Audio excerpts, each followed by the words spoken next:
আসলে আমাদের সবার অগোচরে আমাদের মেয়র কলকাতাকে ইতালি বানিয়ে ফেলেছেন। ওই পিসার হেলানো মিনার ইতালিতে রয়েছে, কিন্তু এখানে হেলানো বাড়ি বাংলার শোভা। হেলানো কিভাবে বাড়ি হেলে থাকে এবং হেলে থেকেও বাড়িতে লোক থাকে, হেলতে হেলতে গিয়েও বাড়ি আটকানো হয় এবং তারপর বাড়ি ফাঁকা করিয়ে দিয়ে বলা হয় যে বাস নিয়ে পুরসভা দাঁড়িয়ে থাকতে পারবে না।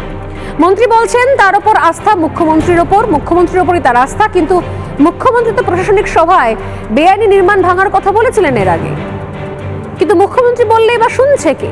চারিদিকে হেলানো মিনার দেখতে পাচ্ছি আমরা। শোভনদেব চট্টোপাধ্যায় চলে গিয়েছেন বিদেশে, তুরস্কে চলে গেছেন, কিন্তু নিজের রাজ্যে কেন মিনার বহুতলগুলো হেলে পড়ছে তার উত্তর শোভনদেব দিতে পারেননি। উল্টে তার কাছে একটা যুক্তি রয়েছে, সামাজিক ব্যাধি।